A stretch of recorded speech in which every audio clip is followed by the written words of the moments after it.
John. Don't worry. Good, all right.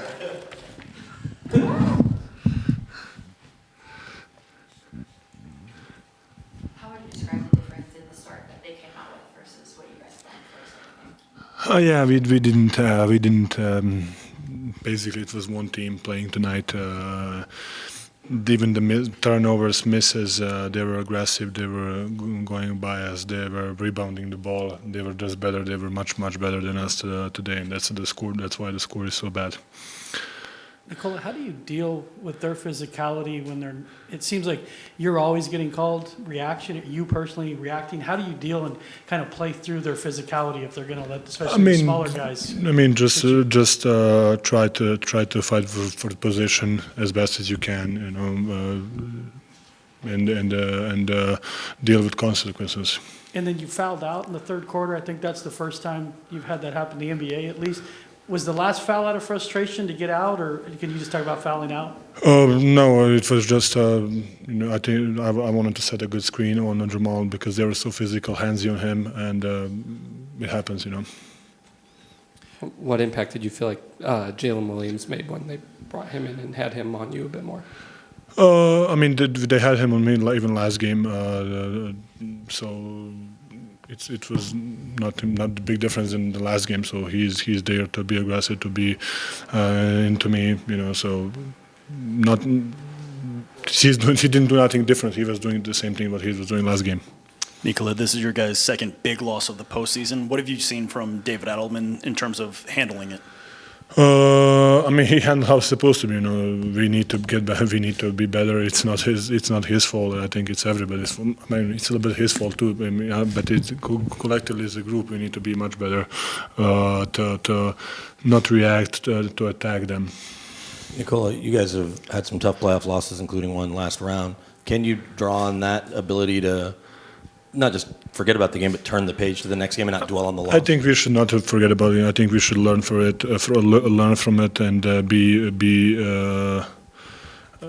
much better. And where we made the mistakes, we were not being aggressive. We were what we did in the first game, what we did not in the second game. So, you know, so just we need to learn from it.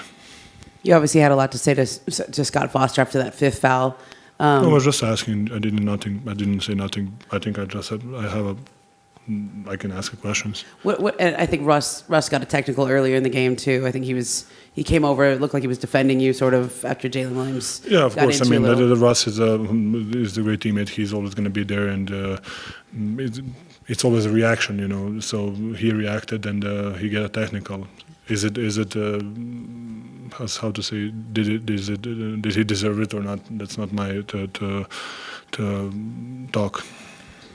Do you appreciate it though when teammates come over sort of to your defense and things like that? Yes, of course. Nikola, David said that he felt like you guys wanted to go out there and after halftime and still play even as big as the margin. Yes, of course. I mean, they were aggressive. They were hitting us. We wanted to have a reaction. We just didn't. We were not disciplined, and everybody was kind of doing their own thing. And we cannot win like that. Every single person needs to step up and be better. Were there any conversations just between players about wanting to? I mean, we understand. We understand that this is not what we want, of course. So we need to be much better. I know you mentioned that J-Will didn't necessarily do anything different tonight, but when they are throwing a variety of bigs at you, seems like you always have someone with fresh legs on you. Just how much of a challenge does that present?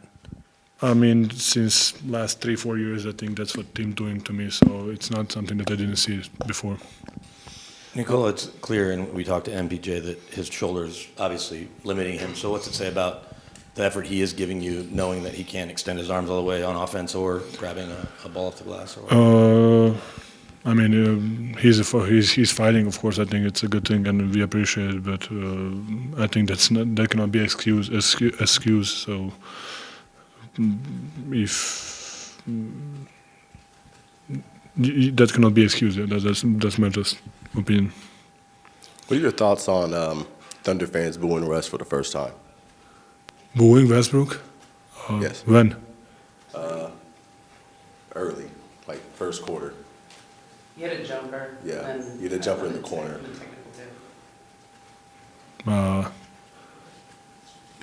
I don't know.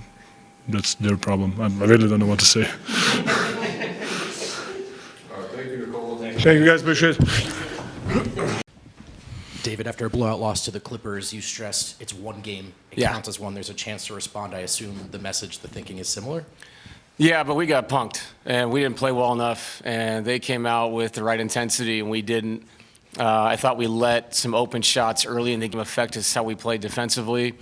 And, this is a team that does that. I mean, there's a reason why they have historic plus-minus numbers throughout this season is they put people away. So you got to have a much better start than that. We can't come out like that kind of mentality. I'm not sitting here tonight talking about the 1-1 thing. Not tonight. We're not going to flush that. We've got to be better. We know that. That being said, it's nice to know that you got to win underneath your belt, but that's not what this is right now in the present. So we'll react the right way, like we did, in Game 3 in LA. Bring a different intensity. Look at what they did differently. React accordingly. And I would expect a much better effort from our guys on Friday night in Denver. What was the most concerning part about the way you lost? Physicality. I mean, bottom line. I thought they towed the line. I thought the game was reffed very physical. I thought we joined the party late. When you join the party late, the refs look at you as reactionary. The whistle doesn't go your way. So you can't be reactionary in these playoff games. You have to do it from the tip, from the start. We know that. I could tell in that room. The eyes looking back at me know that. That's the reality of what just happened. So we'll go back. Obviously, it's a really tough series and a really good team, but I'll say it again, you can't get punked the first 6 minutes. They set the tone. You can't get down this building. I believe it was 34-14. That's going to lead to some bad things. So going home, knowing that we can be much better is a positive. But tonight, we should not flush that. We should be thinking about that we got to get a lot better. Because you mentioned that you guys were kind of reactionary to the physicality. Yeah. Was there any thought of taking the starters out earlier when it looked like it was starting to get messy with Westbrook and Jokic? Did he foul himself out purposely? I mean, No. Did he thought of taking the starters out any earlier? I did not. No, I felt like those guys wanted to go back out there and play. I felt like they needed to find the rhythm of physicality. I think that they thought we were trying to junk up the game, which we weren't. We were just trying to play much harder than we did in the first half.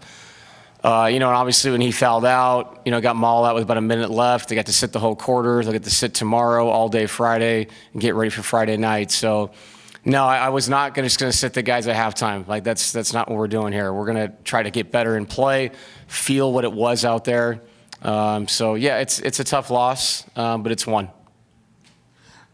Coach, what can you guys do to kind of free Jamal a little bit? I mean, is it a matter of, a pressure release of, letting Aaron or somebody else bring the ball up and running them off screens? Or, what can you do to get them, get Dort off of them? Yeah, I thought in game 1, Aaron and CB took a lot of the responsibilities like you're talking about, which allows us to get hits, and free him up. We know with Dort holding and grabbing him all over the court, it's like you have to get multiple screens to give him space to play. And we talked about it at halftime. We have to get hits in the backcourt if he is the lead initiator, like you're saying. And that's part of the physical part of the game. You have to be attentive to what's happening. Your teammates getting pressured, and that's something we can get better at for sure. And like I said, I can sit here and say, again, it's 1-1, but that's another thing where you see your teammate out there being attacked by a guy. We have to do a better job of seeing that and making plays for him so he can play in space. Same thing for Nikola. Better spacing behind some of the switching they were doing, switching the smalls onto him, getting underneath his legs. We got to start lower on the floor, have tighter catches so we can play in offensive areas where we succeed. And we didn't do that tonight. Real quick, just for clarity, you mentioned feeling like the guys wanted to go back out there and play. Is that a conversation you have with them, or is it ultimately just kind of you making that call on your own? No, when I walked in the locker room, I knew they wanted to go out and play. It was very obvious. So, yeah, I was going to play those guys regardless. Like I said, that's a lot of proud people in that room that want to go back out there and compete. And then they go to Jalen Williams pretty easy, the other Jalen Williams early in this game. Just what impact did you feel like he had on Jokic? Yeah, he fronted him. He got underneath his legs. The play he fouled out on. The officiating crew was good communicating that. They said, it could have been a defensive foul. They felt like the intent of Nikola was more aggressive.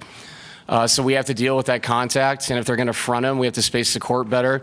And actually, I thought when we did space it correctly, we missed a lot of wide open shots with all the guys in the paint there, packing the paint against his post-ups in isolation. So that's something you can build on when you show you had good shots, but then your intent to get back defensively has got to be a lot better. Coach, a lot was made about the experience that teams had, and that's why you're able to stay in the game one and then obviously come away with the win. So because you've been in these positions, whether you go back to the last series or last year against Minnesota, Yeah.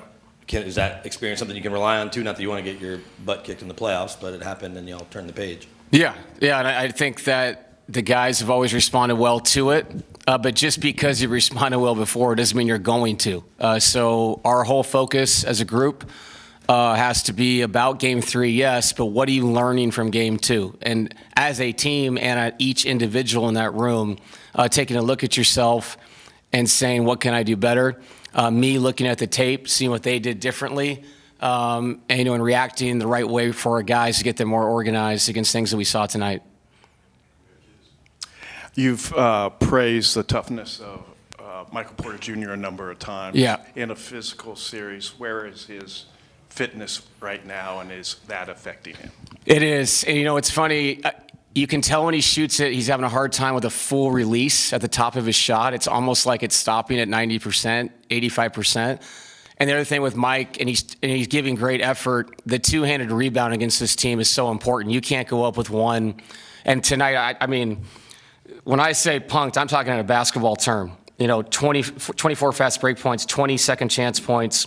They dominated the paint, and part of that is the rebounding. And it is a team effort thing. It's not just about blocking out. It's about meeting the ball at the highest point, and he is affected that way. But again, I think it was really good. I know I'm not trying to throw a positive out there, to see the ball go in for him in the second half. That's kind of why I left him out there. I want to see if he could find a rhythm. He had a couple shots rim out. But that's such an important thing for us if they're going to double and triple and shrink the floor and all those things. Michael has to eat on that weak side. So if he can see the ball going, that's really going to help us. David, you guys survived the turnovers in game one. 21 more tonight. Was there a common thread in terms of lacking ball security in terms of what they were able to do defensively? Yeah, I mean, they got into us, and, we brought up the screening earlier. We have to screen better. Also, I thought there was multiple times where a ball was on the ground, and there's a 50-50 chance to go get it after they had a deflection, and they seem to get every single one. And now they're running out the other way. So there's so many fundamental basketball things about that game, being the reason why it got away so quickly. And like I said, not flushing it, but then we will turn the page at some point. And when we do, and we open up that next chapter, we'll say, okay, it is 1-1, and we are playing Friday night. But in the meantime, tonight, take that personally. Everybody with this organization, take that personally, and that'll help you succeed in Game 3. Thank you.